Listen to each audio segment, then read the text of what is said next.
Okay, and we are live. Hello, everybody. We have Massimo Franceschet, Zach from the SuperRare team, and Chiara Braidotti, and myself, Serena from Mokta. Hello, and welcome, everyone. Hi. So we're here today for the official opening of the Artful Space exhibition with the wonderful research done by data scientist Massimo Franceschet. So we're gonna start with a little introduction about what the project was and the research, and then we'll go on to CryptoVoxel and have a tour, guided tour with Chiara and all the artists that participated into this fantastic exhibition. So Massimo, after you. Okay, I will share my screen. Can you see it? Yeah. Yep. Okay, so all this started from this book, which is called The Formula. Is a book from Alberto Barabasi, which is a very famous network scientist. And in this book, he traced a link between performance and success. So he defined performance as an internal variable that depends on how we play our game, like how we dance, how we teach, how we paint, how we run our 100 meters, and so on. And on the other hand, success is an exogenous factor that depends on the assessment that we receive from other people, from the others for our performance.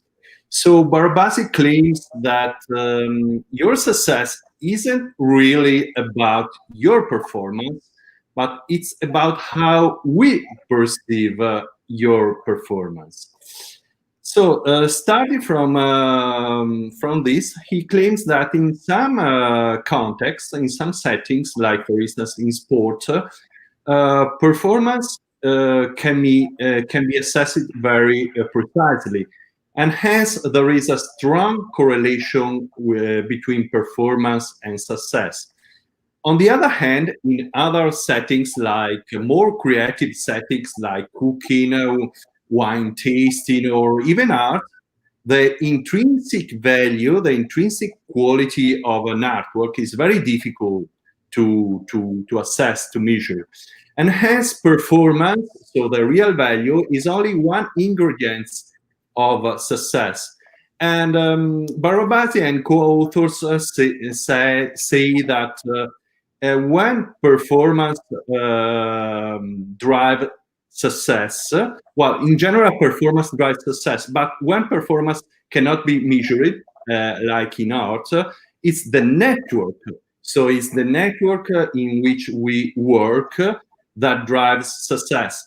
And in art, this invisible network is made of a lot of artists, a lot of curators, a lot of art experts, a lot of collectors, galleries, and so on and so forth. So my goal in this work was to investigate the overlapping between these two concepts, so performance and success, in the context of crypto art. So I associated performance of an artwork with what? With the judgment, the assessment given by art experts. And I invited both curators and artists to be art experts. And on the other hand, I tried to measure the success of an artwork in terms of the assessment of collectors through the bids and sales that they cast on marketplaces like SuperRare. So these are the participating curators in the experiment, and these are the participating artists, and I want to thank them once again. So very briefly, what is the outcome of my work? It turns out that artworks selected by curators are more successful in terms of the market than the average artwork in the gallery. And in particular, the pieces selected by artists are even more successful, even more commercial than than those selected by the art experts, the curator. And this traces an interesting link between prestige, that is the kind of quality assessed by experts, and popularity. And we can explain this in the following way, at least in one or both the following ways. So either collectors have a good taste, have a good artistic taste when they buy crypto art, or curators, in particular artists, have a good commercial feeling when they select a given piece of art. Of course, both of them can be true. So, as a byproduct of this research, I also compare the frequency of words used by curators and artists in their reviews. So this is the top words used by curators, and these are the top words used by artists. So as you can see, curators try to identify themselves with the observers. So the viewer is the first word used by curator, but are also attracted by artworks that are expressing a political view. On the other hand, the words political and viewer are never used by artists, which prefer words like love, AI, and also beautiful. So important artworks for artists express emotions and not political views or technological facets like AI. Okay, this is basically what I did. We also did a social experiment, and Serena is going to tell us more about this. Okay, if you want Serena to introduce the experiment, then I can go on and comment more on this. Of course, thank you. It was so fascinating listening to you and to all the research that I have to say to everyone has been going on for quite a few months, and Massimo has been so dedicated. I hope I was brief enough. I know Serena told me this will be the boring part, so it's ended. Now we can enjoy the real show. That's not true, but yes, no, I'm glad that you expressed that so clearly, because I think it's so important to acknowledge all the work that is being done behind this exhibition. So thank you so much, Massimo, for that, and I'll let you come back to the importance of the social media part. So I'll tell you this brief story. As the research was ongoing, Massimo and I regrouped about a year ago. No, actually, that was back in April, March, between end of March and April. And then we decided to pair the 20 works that we selected from the success and prestige category and put them then on social media. So then we put two works. So we created couples that Chiara is going to tell you more about these couples in a moment. And we published them onto Instagram and Twitter for 10 days at the same time, over 10 days, over a period of 10 days. And then we collected 24 hours afterwards the number of likes that each couple of works received individually. Then Massimo recollected these stats, these likes numbers, and then put them in correlation to the previous research. Massimo, do you want to expand on that, or shall we head on to Chiara? Yes, I just wanna say that what we found is that we posted on both Instagram and Twitter, and we found that Instagram slightly prefers prestigious art, so art selected by experts, while Twitter prefers commercial art that is artwork selected by the market. But combining the two social networks, we don't see a clear preference among the two types of artworks, meaning that the users of the social network do not form a new group with respect to curators and collectors. So this was the outcome. Thank you, thank you. And I also know that Zach participated in this research, and I would love to hear from you, Zach. How was it when Massimo asked you to be part of this? Yeah, no, it was great. It even being, I guess it would have been a little more than a year ago, but it feels like an eternity in crypto art. Just looking at the numbers. I mean, this was done back when there was still only about 4,500 artworks on SuperRare, and I think I just checked, and it's about 14,500. So there's about 10,000 more artworks now, and so it was awesome to see. Of course, I mean, Massimo was the first person to really dive into the data around artworks and artists and in this entire crypto art space from what I saw. And, over the last year, as things have gotten, increasingly more and more exciting and tons of amazing new artists have come in and new collectors and new opinions, I would be just extremely interested to see an update of this research based on, more current numbers and more current size of the platform, just because I think that the information is super useful, and this kind of data is going to go a really long way, I think, in the coming years for not only being able to help, value artwork and artists, but also to just give collectors new ways to think about things.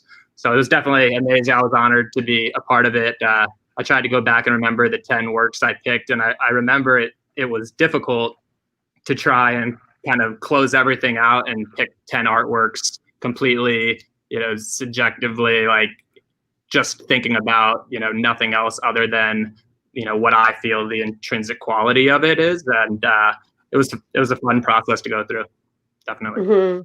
And it was interesting because when Massimo first approached me as well, he told me about this scenario story that was about if the world would end today, which works would you save, right? So it was kind of like, okay, so I'm rushing through the end of the world. Which works am I going to save from the SuperRare art gallery, which back then had a limited number of works, but it was growing fast. And so we were eager to select some of the works that meant something to us. And so we felt close to it. And I also want to acknowledge Xcopy, who's here with us tonight. Thank you so much for being here. So he's our special guest tonight, active in the chat. So welcome to the space and welcome everybody watching live as well.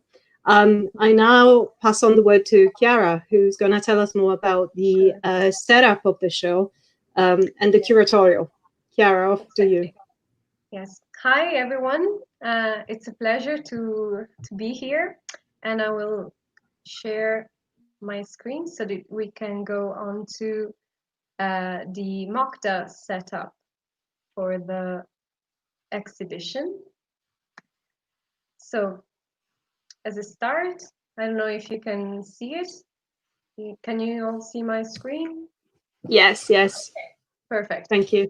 So we are on the Mokta website, and we have a short introduction to the show, sort of a recap of the research as well.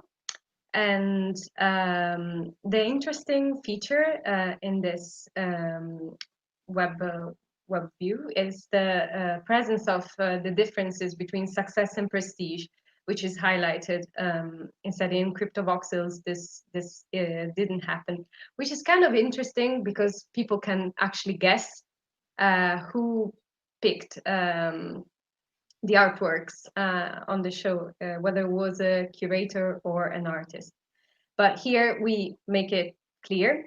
In fact, the exhibition follows the research quite closely and shows the works in pairs. just as they appeared on the social media, on Twitter and Instagram. So for instance, well, we go down here and we can scroll and see everything that is on show, but I prepared some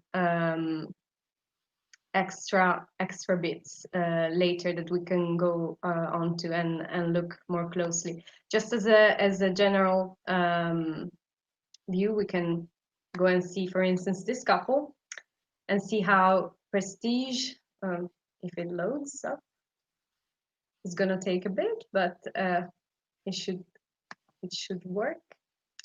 Basically, we paired an artwork that was selected by a curator and is going on to the prestige section, and an artwork selected by the public. In this case, this is interesting because we can see we have both dots. So the orange one shows the market success for the artwork, while the blue dot shows the prestige, the curator's peak. So in this case, Ophelia Fu was selected by Serena, while this Robbie Barrett, the very first NFT minted on SuperRare, was both a success and a curatorial choice. But we can actually move on to the CryptoVoxels setup. So here we are. I hope you can see the setup as well. Not yet. Not yet. Try. Yet. I reload think the it's screen. loading. I think it's loading. Can you see it? Not yet. Maybe now? Does it show? Hopefully. Oh well. Not yet. Okay. But we can also share the. Wait. I also grabbed the link and share it with everyone watching live, so that you can join us also in CryptoVoxel now, because we're gonna move there and have a tour of the gallery. I'm not sure. Can you show it, Serena? Yes, but you have to give me a moment. I need to grab the link. Right. So we can carry on maybe with the curatorial and talk about the setup that you did with Anne, and thank Martin as well and the CryptoVoxels team. For the CryptoVoxels setup, we need to thank Martin Lucas Ostachowski, and the CryptoVoxels team, and Anne at SuperRare as well. They were very helpful and they did an amazing job. But I really want to show it to you. I don't know how to. Zach, I have a question for Zach, if I can. Mm-hmm. Sorry, do you think that art collectors have a good artistic taste on SuperRare? Or it's a good question. I mean, I think it's definitely subjective. You know, I don't feel that I, you know, can say whether someone else's taste is any better than my taste. But you know, I do think that, you know, there's a lot of different types of collectors enter in the space, collecting for different reasons. And so I don't necessarily think, and also there's a lot of artists that are big collectors, and that was kind of one of the interesting things that you mentioned earlier, is that, you know, from what you had seen, the artists were picking the more successful pieces in the end, which I thought was really interesting. And so, yeah, I mean, I think overall, collectors seem to be doing a great job. But I also think there's a lack of data, and more data is going to help help collectors make more informed decisions going forward. And so I think that, you know, you continuing this work is super important to the space. okay, thanks. Okay, so everyone, I can share my own screen. I would Okay. lose sight on the comments for a moment, so forgive me if I don't share your comments or questions, but I will see them in a minute. Or also, you can write them in CryptoVoxel, so we'll have to multitask here. I'll share my screen, and Chiara, you will guide me, and I will go towards the Of works course. that you like to address and discuss. So everyone, I'll see you in CryptoVoxel in a Right. moment. Right. Sorry for the issue, but here we are. So So I we're guess you inside can the see my gallery. screen now. Yes, we Okay, can. so I apologize in advance for my bad navigation. I'll try and do my best. It's It's your okay. For We can example, I see. don't know how to zoom out. I think it's Control Z, possibly. I think. Oh, yes. Yeah. Right. Uh, So, well, for instance, we can approach the center of the hall, and we will see that works. Maybe here it's not super obvious, but they've been arranged in couples, as I said, mirroring the way they were published. So one from the curator's peak and one from the market success. In this case, for instance, we see that Michelle Simpson goes together with Hackataus. So here we have Modern Love that was, for instance, Jason Bailey's peak. And it goes together with this intricate zoom into Akatau's world, which again somehow chats with Robbie Barrett's eye-generated landscape work right on its right. An interesting thing that actually is very enjoyable. I mean, here is more of a feel of the space, and we see the works creating interesting links among them.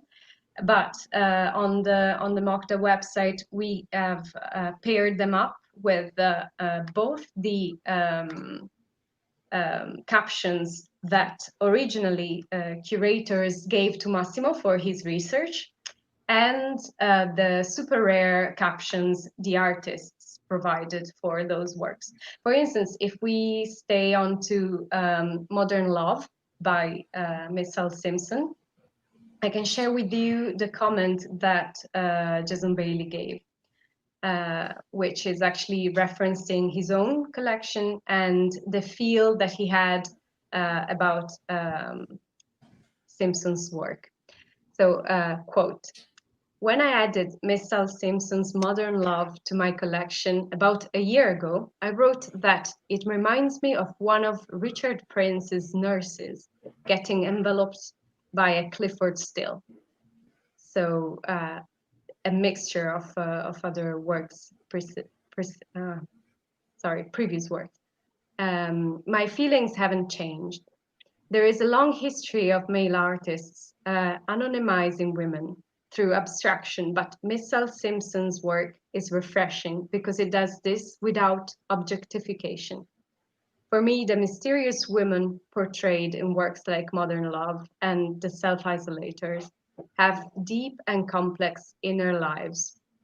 They are to be thought about, to be reckoned with, and not just ogled on, as one might say, Willem de Kooning's hypersexualized women.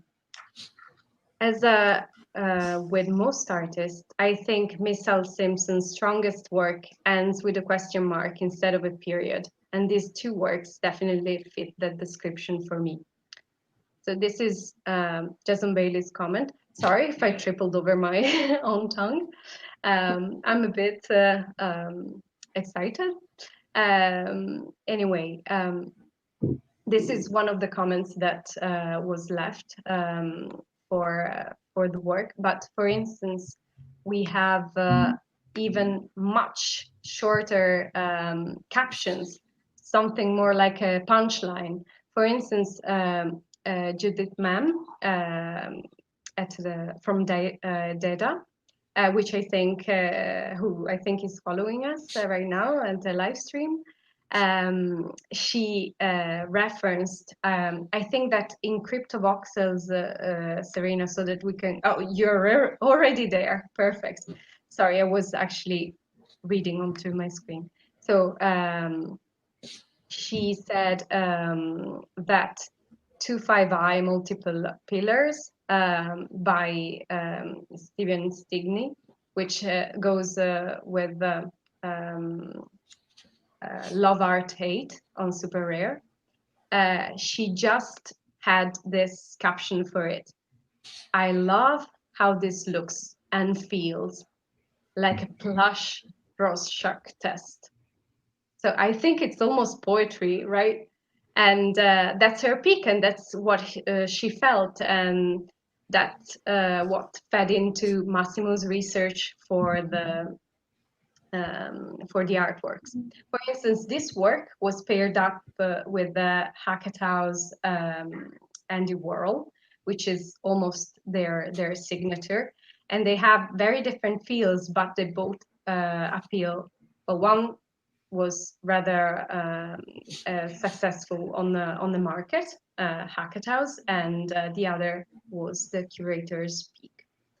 Then another example that I think fitted, also because of the dialogue between the work offered by the market and the one selected by the curators, is at the other hand, at the other wing of the gallery, exactly the opposite of where we were just now in CryptoVoxels, somehow balances the space.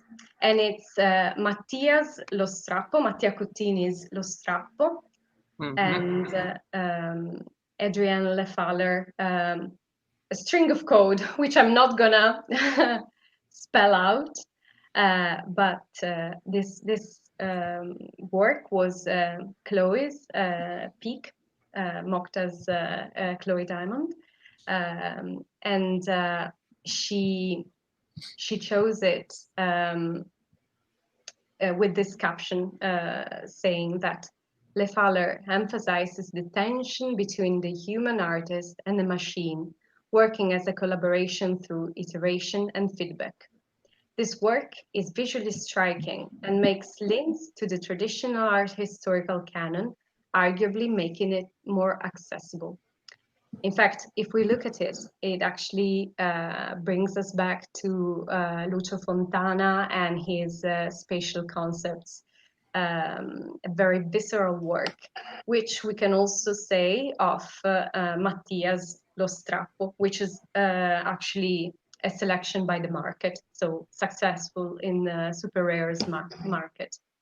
And this again is a rather visceral view, and it actually comes, instead of an AI generated work, is actually handmade, hand printed by the artist himself. So there are interesting connection between the works, and I think this exhibition, if properly looked at, can give a rich insight into SuperRare as a whole. Actually, we must say that this is SuperRare a year ago. In fact, the selection was made according to what was present in the gallery in September, up to September 2019. So this is somehow a vintage, let's say, vintage show. Can we say that, Zach? Yeah, I definitely think so. I mean, it's amazing seeing all these artworks again. I miss seeing all of these all the time. Yeah, it's really a treat, and it goes back to a year ago and makes us see how what a leap the space made in the meantime. I think that interesting are the presence of quite a few Robbie Barretts. In fact, as I said before, this is #1. The very first nude portrait in his collection, the very first NFT in the space.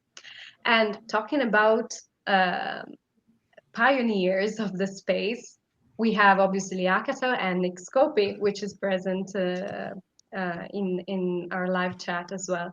And I particularly like this this work of his. I mean, we have two, but right click and save as guy is fantastic, and it references the very function of the very nature of crypto art. So it's also significant for that, although it was a market success. So it was the market that chose it as well. And I think it goes very well with Flat Earth on its side. Just dankness, pure dankness, and minimalism. So I would take the chance to actually ask Xcopy himself, what does it, how does it feel to witness all this and to be included in the research in the first in the first place? Well, one of his comments was super vintage a while ago. But really relevant, Sparrow says. True.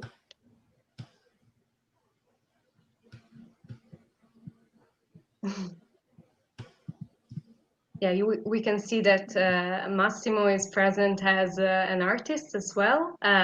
In fact, here on the side, there's Osnail, his own creation. I don't know if you want to say something about it. We can interview the artist as well. Well, it's a piece of generative art because I'm fundamentally a generative artist.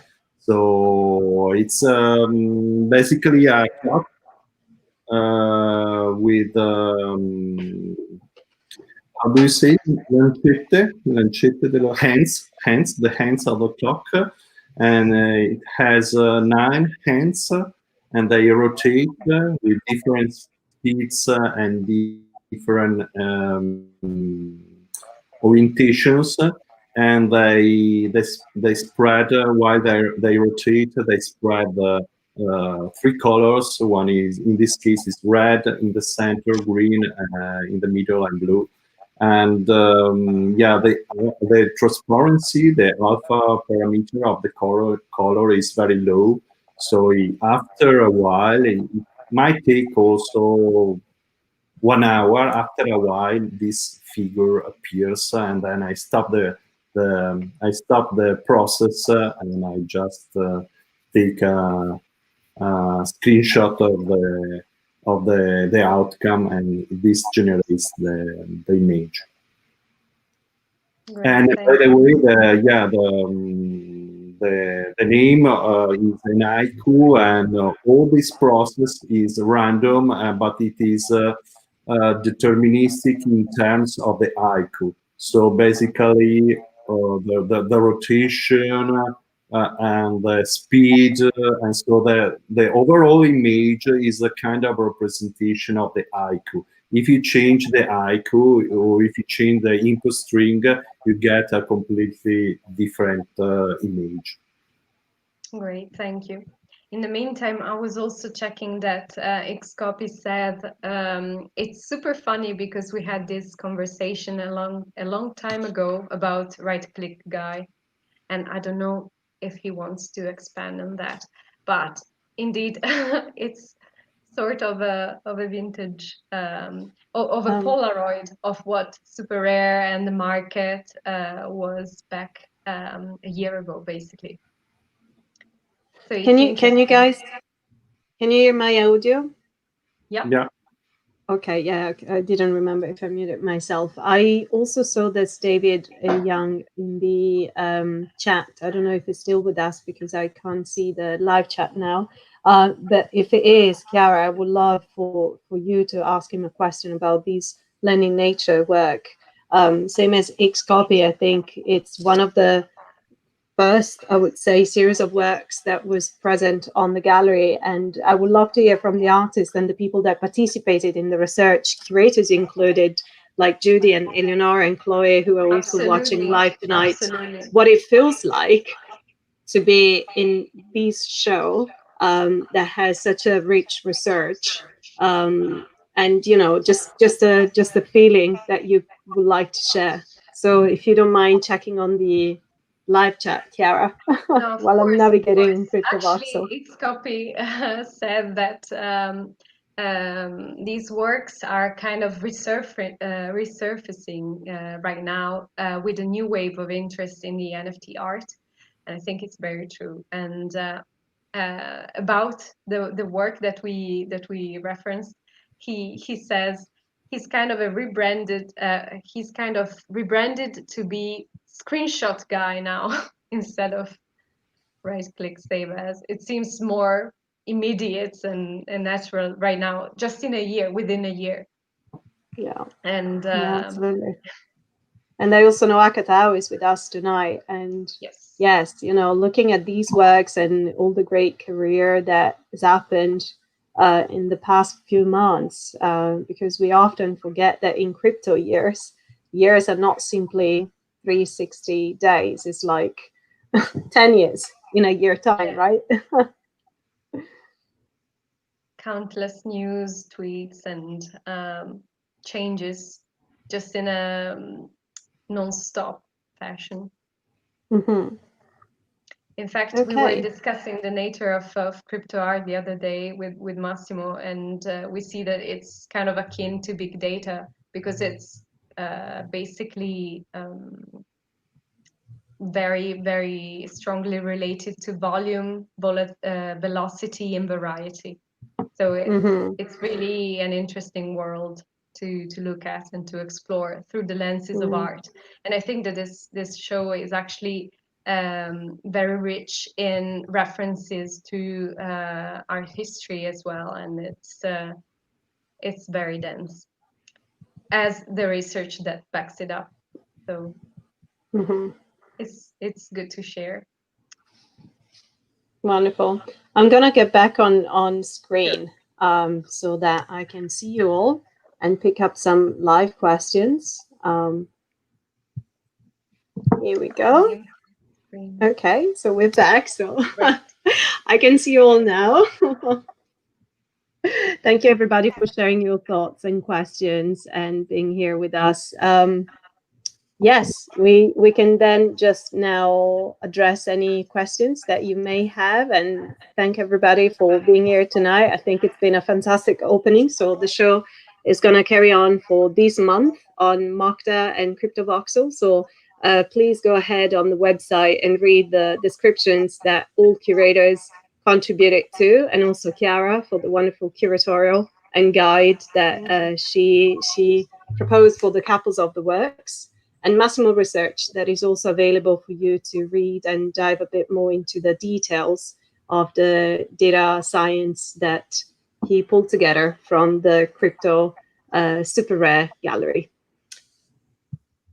Okay, so well, I think it's such a wonderful, opening night. I'm so excited. We're just missing Prosecco here, virtual Prosecco. Yeah. But that's great. Thank you all for being here tonight.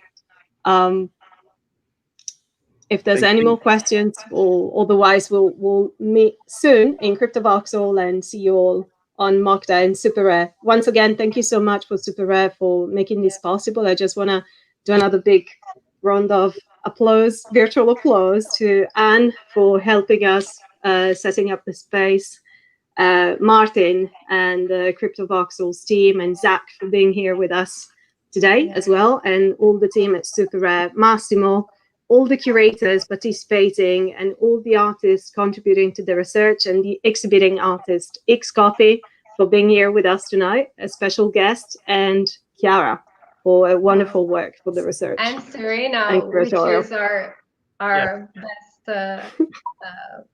the most wonderful team member that one can dream of. And it's really, it's great. Still learning how to navigate in CryptoVoxel, but yeah, I will learn. We will meet there.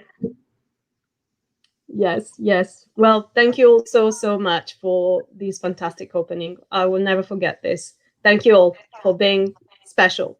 Thank you. See you soon.